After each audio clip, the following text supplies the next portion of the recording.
Welcome to Life Stories, where we share real journeys of struggle, growth, and transformation. Today's story is one of two sisters, bound by blood but divided by the expectations placed on them by their parents. Emily and Sarah, identical twins, live in a world where beauty and brains are seen as two separate paths. But as they navigate the pressure of societal and familial expectations, they each discover their true worth. Join us as we dive into their emotional journey of breaking free from the roles that were assigned to them and forging their own futures. Let's begin the story today. Don't forget to subscribe to the channel for more life stories. My name is Emily Turner, and for as long as I can remember, my life has always been measured in comparisons. I have a twin sister, Sarah, and growing up, it was clear that she was the one who captured all the attention. It wasn't just her beauty, it was everything about her that seemed to sparkle and shine effortlessly. While I was often left in her shadow, my parents had decided, long before I was even old enough to understand, that Sarah would be their star. I suppose it wasn't a decision they consciously made. It was more of an unspoken truth that settled into the fabric of our family over time. I'll never forget the day I finally understood where I stood in their eyes. It was the day of my 16th birthday. In our modest home in Minneapolis, I stood in our living room, my hands trembling by my sides. My heart raced, trying to make sense of what was happening. My parents, who had always praised Sarah for her looks, had decided that her 16th birthday, her debutante ball, was going to be the event of the year. There was no doubt in their minds that this was Sarah's time to shine. "Don't be ridiculous." My mother's voice cut through the silence like a blade. "Why would we waste money on your debutante ball when you don't even try to look presentable?" Those words, harsh and sharp, struck me deep. My mother wasn't even looking at me, she was fussing over Sarah, who was lounging on the couch, flipping through designer gown catalogs for her own upcoming celebration. It was as if I wasn't even in the room. I tried to speak up, my voice smaller than I had intended. "But it's my 16th birthday too. Mom, we're twins. It's supposed to be for both of us." My father, who had been buried behind his newspaper, didn't even look up. "Be reasonable," he said. "These events are about making connections, finding suitable matches. It's just a matter of investment. Paying for yours would be a waste of money." My throat tightened, and tears threatened to spill over. I swallowed hard, trying to steady myself. I wanted to scream, to demand that they see me, to tell them how much I wanted to feel valued, to feel like I was as important as Sarah.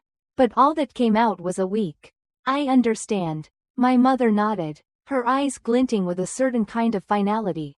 "Vanessa is the pretty one, sweetheart," she said softly. Well, you have other qualities. You should understand the difference by now." Vanessa, that was Sarah's full name. I wasn't even important enough to be called by my own. They saw me as the other twin, the one with the other qualities. I was the plain one, the one they had to encourage to focus on academics because that was where my worth lay. The pretty one was Sarah, and everything else was secondary. I couldn't help but feel that all my academic achievements, my efforts to be someone in this world, meant nothing to them. It was all about Sarah's beauty, Sarah's future, Sarah's debutante ball. That night, after the arguments had settled and the house fell silent, I locked myself in the bathroom we shared.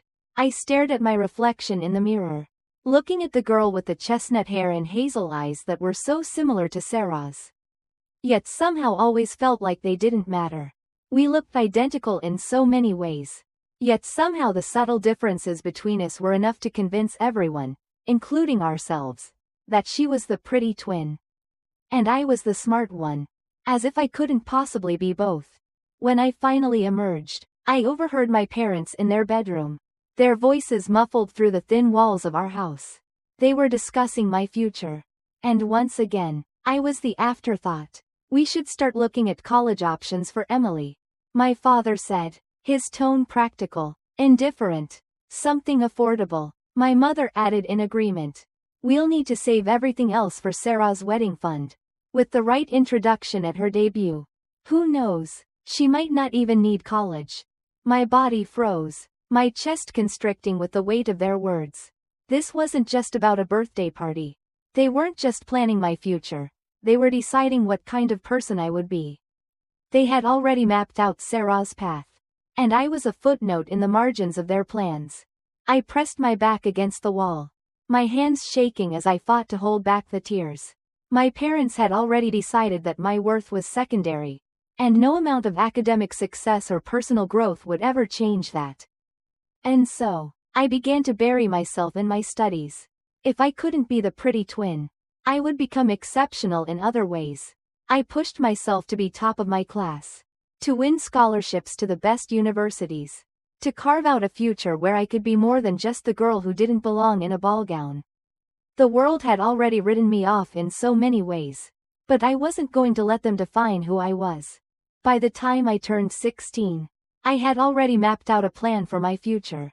It wasn't one that involved ball gowns, grand celebrations, or finding a suitable husband. No, my plan was one of escape. Escape from the limiting beliefs my parents had instilled in me. Escape from their expectations. I knew that if I was going to succeed in life, it had to be on my own terms. When Vanessa was out shopping for prom dresses, I was hunched over my desk, researching universities, interning for local firms, and mapping out the best path to make a name for myself in the world. I spent hours in the library, poring over every detail I could find about scholarships, internships, and career prospects. It was grueling, but I was determined. I didn't need the luxury of designer gowns or the social connections that my sister was so carefully cultivating. I would make my own way. I remember one day when Vanessa casually commented on how lucky I was that I didn't have to worry about my appearance. Her words stung in a way that surprised me. She saw my focus on academics as a privilege.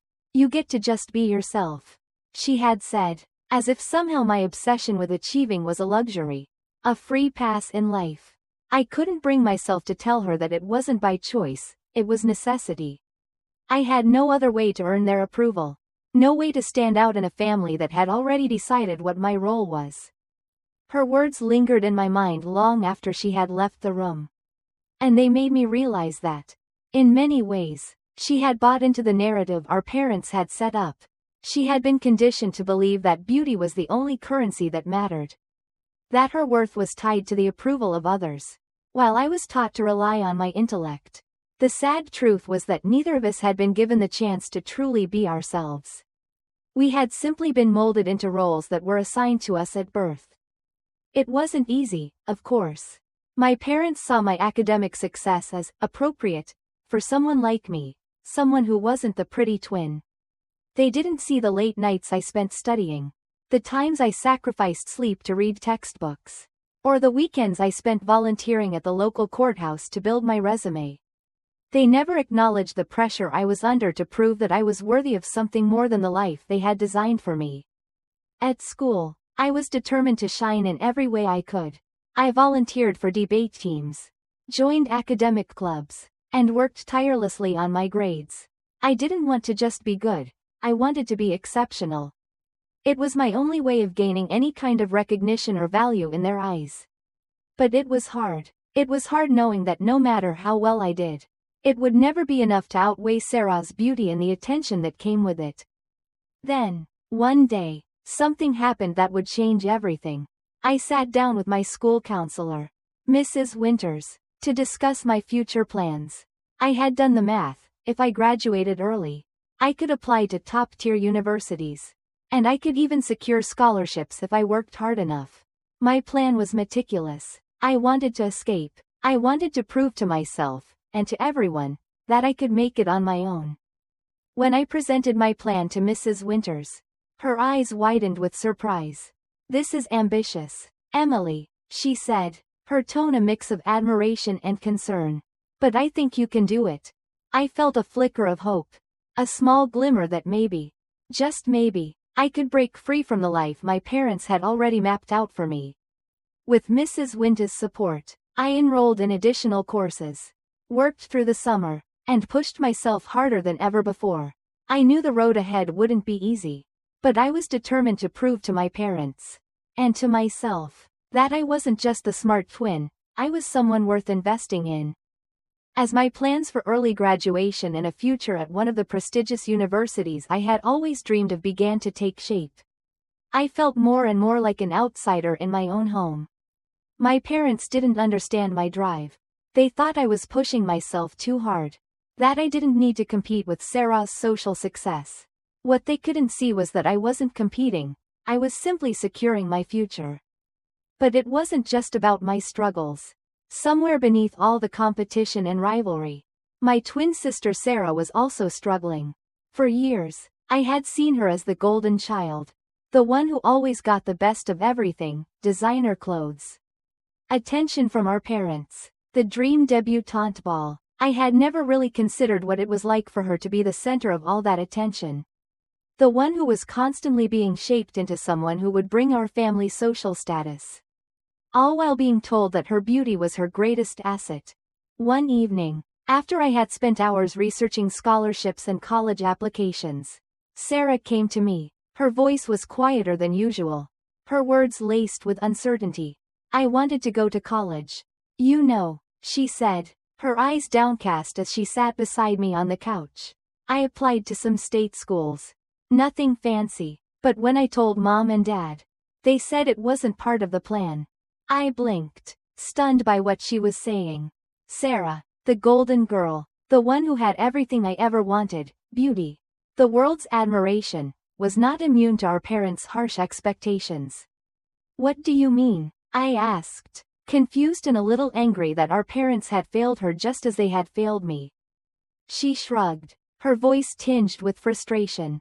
They said that the money was better spent on my social connections, on making sure I meet the right guy. Education wasn't a priority. The words hit me like a tidal wave. And for the first time, I truly saw Sarah. She wasn't the enemy I had made her out to be. She wasn't just a product of our parents' desires. She was just as trapped as I had been. Only her cage was gilded with glamour, social events, and beauty. She was burdened by their expectations of her role in the family. And no amount of charm or success could ever change that. In that moment, I understood. Sarah had never been the privileged one, the one who got everything. She was merely the object of our parents' plans, plans that had been drawn up long before we could ever have a say. She was as much a prisoner of their manipulation as I was. Only her chains were tied to the idea of being the perfect daughter, the perfect socialite. I didn't know, I whispered, feeling the weight of the realization settling in. I had spent years resenting her, believing she was the favored twin, the one who always got the best of everything. But I hadn't considered that she was being molded into something she didn't want to be. Something that, in many ways, was just as stifling as my academic focus had been. Sarah wiped her eyes, her voice breaking. I thought you hated me for everything I had, everything I got to do. But now I see that we were both just doing what they wanted us to do. We were never allowed to be ourselves.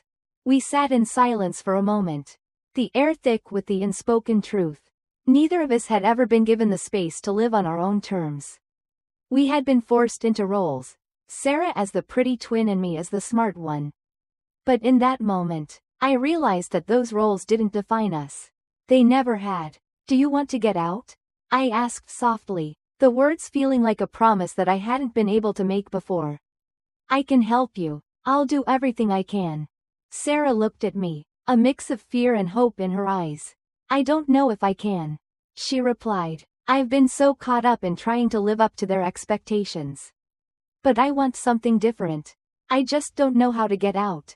I took her hand, squeezing it gently. We'll figure it out together. I'm not leaving you behind.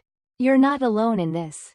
That was when I knew that, despite everything, despite the years of resentment, the rivalry that had kept us apart, we were finally on the same side. We were sisters, not just in blood, but in understanding. We would both escape from the suffocating expectations our parents had placed on us. We would create our own futures, free from their manipulative control. And for the first time in a long time, I felt hopeful for both of us. As I prepared for my departure to Harvard, the life I had carefully planned was finally becoming a reality. The night before I left, I had one last conversation with Sarah. We had both made the decision to break free from the lives our parents had designed for us. But the journey was far from over. There were still fears to overcome, doubts to silence, but we both knew that we could finally walk our own paths. I was heading to a future full of opportunities, armed with a full scholarship, the support of my aunt, and the conviction that I could build a life based on my own merits. Sarah, though, still had a long road ahead. But I knew she was stronger than she had ever realized. I promised her that no matter what, we would keep fighting for our freedom. Together, no longer would we let anyone dictate our worth or our futures. When I left that morning, my parents watched from the porch, their expressions a strange mixture of resentment and something akin to pride.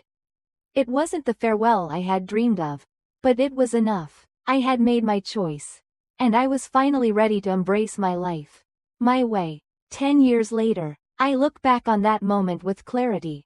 I graduated from Harvard with honors, completed law school at Columbia, and eventually became a partner at one of the most prestigious law firms in Minneapolis. My life was my own, built on hard work and self-belief. Sarah's path, however, had been more difficult. Despite everything, she had stayed behind, trapped by the expectations of our parents. But through it all, we found a way back to each other. We finally understood that our worth was not defined by the roles others had forced us into, but by our own strength and determination. Thank you for following my story. Be sure to subscribe to the channel for more life stories and the lessons they teach us.